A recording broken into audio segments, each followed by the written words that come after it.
Shalom, selamat berjumpa lagi dengan Bapak, Ibu, Saudara-saudaraku yang dikasihi di dalam Kristus Yesus dalam minggu ini. Sebelum kita mendengarkan sabdanya, marilah kita berdoa. Damai sejahtera yang melampaui segala akal, yang datangnya daripada Kristus Yesus Tuhan kita, kiranya menyertai hati, pikiran, perasaan, dan seluruh hidup saudara saat ini. Amin.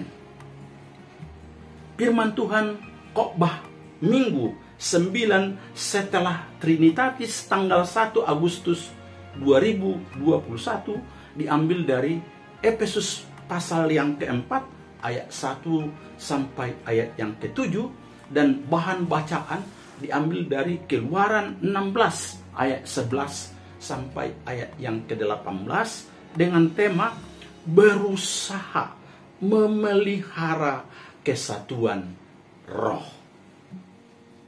Saudara-saudari yang dikasihi di dalam Kristus Yesus Tuhan kita, Alkisah katanya seorang pria yang sudah lama terdampar sendirian di sebuah pulau akhirnya diketemukan. Regu penyelamat bertanya kepada pria tersebut tentang 3 pondok yang ada di pulau tersebut. Pria itu menunjuk kepada pondoknya yang pertama dan berkata, "Itu rumahku." Kemudian dia juga menunjuk kepada pondok yang kedua, "Itu gerejaku." Dan kemudian dia juga menunjuk kepada pondok ketiga dan bertanya, "Itu gerejaku yang dahulu." Saudara-saudaraku yang dikasihi, meskipun mungkin kita menertawakan kekonyolan cerita ini, tetapi ini tentunya menyoroti sorotan masalah tentang kesatuan di antara kita, orang-orang percaya. Menyoroti tentang saya dan Anda dan banyaknya berbagai denominasi saat ini. Saudaraku jemaat di Efesus, pada masa pelayanan Rasul Paulus terdiri dari kaum Yahudi dan non-Yahudi, orang kaya dan juga orang miskin, para bangsawan atau orang-orang yang disebut dengan para tuan, tapi juga dengan para budak. Dan itu adalah perbedaan di antara banyak kesatuan seperti di jemaat Efesus. Dan sebenarnya itu adalah karunia, berkat dan anugerah Allah yang sangat indah, apalagi dalam membangun persekutuan yang menyatukan dalam roh. Tetapi harus kita akui, saudaraku, perbedaan tersebut juga sering dipakai oleh iblis, oleh kuasa kegelapan untuk menjadi kutuk, menciptakan pergesekan, menciptakan perselisihan, menciptakan perpecahan, baik dalam keluarga, baik dalam gereja, masyarakat, dan juga bangsa kita. Dan perpecahan seperti itu karena perbedaan itu terjadi juga dalam jemaat Efesus. Saudaraku, dengan tema berusaha memelihara kesatuan roh, kita diingatkan bahwa menjaga kesatuan roh di dalam Kristus atau di dalam Tuhan, baik itu dalam keluarga dan juga gereja, masyarakat, dan juga di sekitar kita, adalah tugas kita bersama sebagai anak-anak Tuhan. Kesatuan adalah jiwa daripada persekutuan Kristiani, dan orang-orang yang berusaha menghancurkan kesatuan itu adalah berarti kita menarik jantung keluar dari tubuh Kristus. Kita harus ingat dan sadar bahwa kesatuan roh selain menghasilkan kekuatan yang sangat luar biasa, ya saudaraku, saya mengungkapkan juga bahwa kesatuan itu juga akan menghasilkan keindahan yang sangat luar biasa. Dalam pasal 4 ayat 16 diungkapkan bahwa seluruh anggota tubuh atau seluruh anggota jemaat yang terikat dalam kesatuan itu akan tersusun rapi, dan jika sudah tersusun rapi itu pasti menampakkan suatu keindahan. Dan jika sudah menampakkan suatu keindahan itu pasti menjadi daya tarik bagi banyak orang di sekitar kita, di sekitar mereka, supaya mau datang bergabung dan menjadi anggota dan jemaat Tuhan. Itu dapat kita lihat dan juga baca dalam Kisah Rasul pasal 2 ayat 47. Untuk itu saudara-saudara, mari kita renungkan tema yang sangat menarik ini. Yang pertama, kedudukan kita yang istimewa. Saudaraku, sebelum kita percaya kepada Yesus Kristus sebagai Tuhan dan Juru Selamat pribadi kita, benar ada banyak perbedaan kita satu dengan yang lain secara daging. Itu dapat kita baca dalam Efesus 2 ayat 11. Baik kita berbeda secara iman, suku, bangsa, agama, ras, budaya, bahasa, dan lain sebagainya, sehingga kita sulit bersatu, sulit berkomunikasi, sulit berhubungan satu dengan yang lain. Tetapi firman Tuhan tadi sudah ungkapkan bahwa oleh anugerahnya di dalam Yesus Kristus kita telah dipanggil dan kita telah dikuduskan, kita telah diselamatkan, kita telah ditebus menjadi satu tubuh dan satu roh.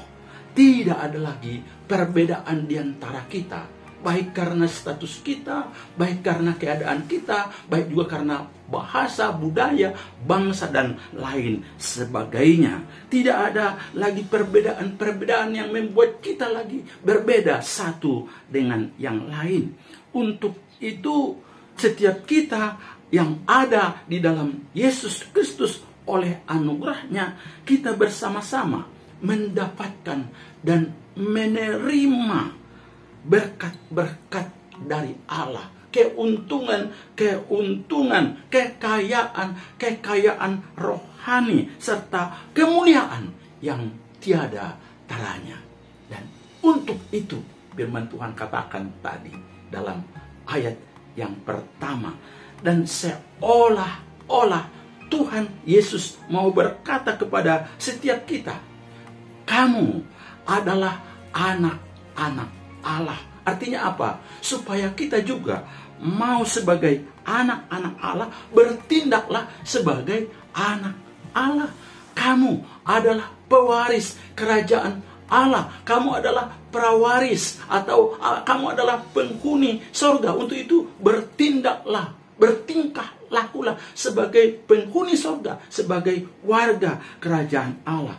Kamu adalah hartawan, kamu adalah orang-orang kaya secara rohani. Untuk bertindaklah dan berperilakulah sebagai orang-orang yang punya harta surgawi, orang-orang kaya secara rohani. Kamu adalah orang-orang istimewa di dalam Kristus Yesus. Untuk itu bertindaklah dan juga berperilakulah sebagai orang-orang yang betul ada di dalam Yesus, orang-orang yang istimewa di dalam Yesus Kristus. Saudara-saudaraku, untuk apa kita melakukan itu? Untuk apa kita bertindak, berperilaku, bertingkah laku sebagai orang-orang istimewa daripada Tuhan Yesus? Dikatakan sini untuk hidup berpadanan dengan panggilan kita itu. Saudaraku, kata berpadanan dalam Efesus pasal 4 ayat 1 tadi, itu berarti kita punya nilai, punya bobot yang sama, seimbang dengan keberadaan kita sebagai anak Tuhan, sebagai warga kerajaan Allah. Jerry Autry berkata, dalam hidup orang Kristen, kepercayaan dan kelakuan, pengakuan iman dan tingkah laku, ajaran dan juga prakteknya, ya, dan juga jabatan serta prestasi, akar dan buah kedudukan dan keadaan kita harus apa? Seimbang. Jangan jauh berbeda, jangan ada yang timpang satu dengan yang lain, tapi harus seimbang, harus sejajar. Itulah tandanya kita sebagai anak Allah harus bertingkah laku sebagai anak Allah. Sangat lucu dan tentu sangat memalukan, saudaraku, jika kita sudah menyadari kedudukan kita yang sangat luar biasa ini, ya, sangat istimewa ini, masih hidup barbar. Hidup terpecah-pecah, hidup seolah-olah kita kembali kepada sifat dan karakter yang lama, hidup dalam karakter atau sifat yang berada dalam kutuk dosa menara Babel dalam Kejadian 11 tadi. Di sana dikatakan bahwa umat dan semua bangsa itu menjadi apa? Terpecah-pecah, ya. Mereka tidak lagi mengerti satu dengan yang lain. Bahasanya sudah amburadul dan hidup menjadi barbar. Melakukan hal-hal yang tidak melakukan hal-hal yang baik lagi. Sehingga hidupnya sangat memalukan dan mengerikan.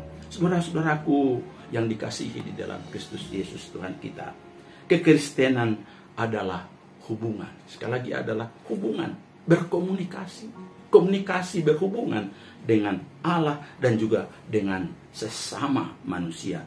Kita tidak dapat mengekspresikan iman Kristen kita tanpa memiliki hubungan yang intim dengan Tuhan dan keharmonisan sesama kita, baik dalam berkeluarga dan juga baik dalam bergereja, berbangsa dan bernegara. Ingat, kedudukan kita sangat istimewa, sangat luar biasa di dalam Yesus. Untuk itu, hiduplah dalam persekutuan roh agar banyak orang tertarik dan percaya kepada Yesus Kristus. Yang kedua, kesatuan adalah pekerjaan Roh Kudus. Saudaraku, sebenarnya daging kita sangat lemah. Gampang tersinggung, tapi juga gampang menyinggung orang lain. Gampang terpecah, gampang berselisih karena banyaknya perbedaan. Dan itu biasanya hanya hal-hal yang sangat remeh, hal-hal yang kecil dan tidak begitu prinsipil sebenarnya. Saudaraku, tetapi kita bersyukur karena saat kita percaya kepada Tuhan Yesus, kita sungguh-sungguh sudah Tuhan Allah karuniakan. Sekali lagi, Allah sudah mengaruniakan Roh Kudus kepada setiap kita, memimpin dan bekerja serta menguasai hidup kita, sehingga kita bisa memelihara kesatuan roh dalam berkeluarga, bergereja, berbangsa, dan juga bernegara. Dalam ayat 4 sampai ayat 6, Rasul Paulus tadi mendaftarkan ada 7 hal yang menjadi satu kesatuan yang mengikat kita satu dengan yang lain. Harus kita ingat bahwa iblis pasti tidak sanggup mencebraikan atau mengganggu kesatuan roh kita jika kita betul-betul menyadari ini, mengingat ini, memelihara ini dan mengimaninya untuk saling melengkapi satu dengan yang lain. Adapun ke-7 pekerjaan Roh Kudus dalam mengikat, membangun kesatuan roh kita, antara lain dikatakan sini satu tubuh. Kita adalah satu keluarga, satu tubuh dalam Kristus Yesus, yakni gerejanya. Kita adalah sama-sama warga gereja yang satu, gereja yang betul-betul ada di dalam Yesus Kristus sebagai kepalanya. Yang kedua, satu roh. Kita semua mempunyai roh yang mendiami kita, yang memeteraikan kita sebagai anaknya, dan memberikan kita kuasa, memberikan kita kekuatan, penghiburan, dan lain-lain sebagainya. Yang ketiga, kita satu pengharapan, yakni satu tujuan untuk menantikan masa depan yang sama, yakni sorga dalam kekekalan. Yang keempat, satu Tuhan. Kita betul-betul sama-sama mempercayai pemegang kendali adalah Tuhan kita, yakni Yesus Kristus. Yang kelima, satu iman. Kita semua sama-sama mempercayai akan pengorbanan Yesus yang menyelamatkan, menguduskan, memelihara, dan menjaga kita.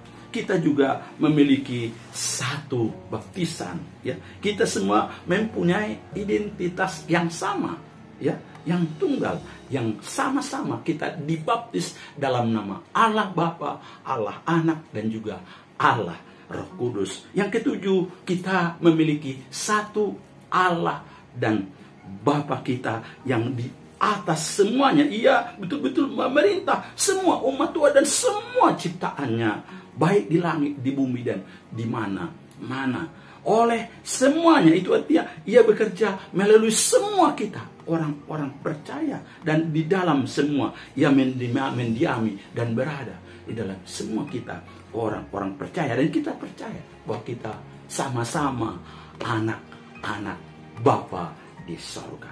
Saudaraku, ini semuanya adalah karya Roh Kudus bagi Anda dan saya sebagai umatnya. Jadi jangan pernah mengabaikan persatuan, sama dengan, karena kalau kita mengabaikan persatuan itu sama dengan menghancurkan karya Roh Kudus dan merupakan pemberontakan, pengkhianatan terhadap karya Roh Kudus dan yang sudah bekerja bagi gerejanya. Mari kita sadari bahwa jika Anda tidak berusaha memelihara kesatuan roh, pada hakikatnya Anda bukanlah anak-anak Tuhan atau orang Kristen sejati. Untuk itu, mari kita betul-betul berusaha memelihara kesatuan roh yang telah dikerjakan Roh Kudus bagi setiap kita. Yang ketiga, wujud kesatuan rohani itu dalam bentuk lahiriah. Ayat yang kedua. Betapa kita sangat bersyukur, saudaraku, kepada Tuhan Yesus yang telah menjadi teladan kita dalam mewujudkan kesatuan di tengah-tengah keluarga dan juga di tengah-tengah komunitas para murid. Ada banyak karakter sebenarnya yang dapat kita teladani dari Tuhan Yesus dan ajarannya. Tetapi di dalam teks ini kita akan mempelajarinya, merenungkannya, bahkan mengerjakannya supaya kita bisa memelihara kesatuan roh. Antara lain, yang pertama, rendah hati. Dalam berusaha memelihara kesatuan roh, sikap rendah hati atau karakter rendah hati adalah suatu bagian yang sangat penting, karena ciri khas daripada orang Kristen secara Alkitabiah adalah memiliki sikap rendah hati. Dan sikap rendah hati adalah lawan daripada kesombongan atau keangkuhan. Dan kita tahu persis bahwa kesombongan atau keangkuhan itu pasti merusak, menghancurkan kesatuan persekutuan kita. Untuk itu, mari kita sungguh-sungguh berdoa memiliki hati yang rendah hati. Mari kita sungguh-sungguh hidup seperti Yesus yang memiliki hati yang rendah. Yang kedua, lemah lembut.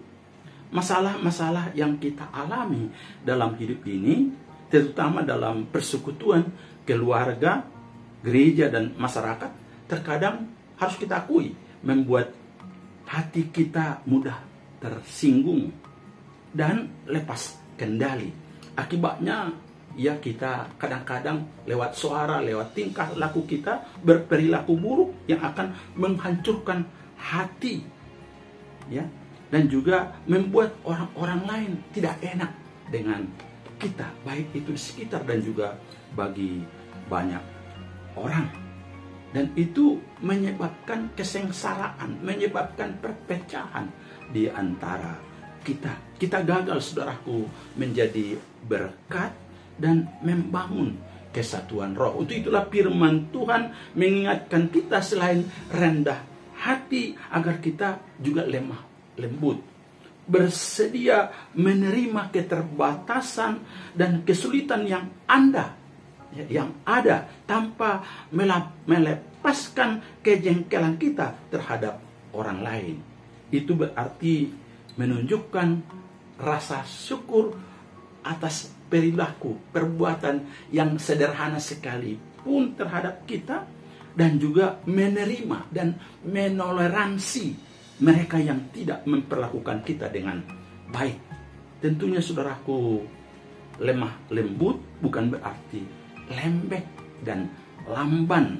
Makanya ada juga yang menyebutkan bahwa lemah lembut itu adalah ia sedemikian rupa terkendalikan oleh Allah sehingga ia selalu marah pada saat yang tepat, tetapi tidak pernah marah pada saat yang tidak tepat. Itu mari kita memiliki hati yang lemah lembut, karena itu juga adalah buah Roh Kudus dalam hidup kita sebagai anak-anaknya. Yang ketiga itu sabar. Saudaraku, kesabaran yang dimaksudkan oleh Paulus dalam teks ini bukanlah kesabaran biasa. Dalam bahasa Yunani itu berarti adalah semangat yang tak kenal menyerah. Semangat ini tak dapat dihancurkan oleh kegagalan ataupun penderitaan, oleh kekecewaan atau keputusasaan. Semangat ini akan tetap bertahan sampai akhirnya. Dan yang kedua, selain daripada itu, kesabaran terhadap sesama manusia adalah semangat ketahanan yang mampu menerima penghinaan maupun luka hati tanpa rasa pedih atau keluh. Semangat itu adalah semangat yang mampu menghadapi siapa saja dengan penuh kesabaran, kemantapan diri tanpa sakit hati, walaupun orang itu tidak menyenangkan atau sungguh-sungguh mau meremehkan dan menyinggung perasaan kita. Artinya, saudaraku, kita bukanlah orang-orang pendendam yang berakar pahit dalam hidup kita. Saudaraku, firman Tuhan mengatakan bahwa Yesus itu lemah lembut dan rendah hati. Matius 11 ayat 29.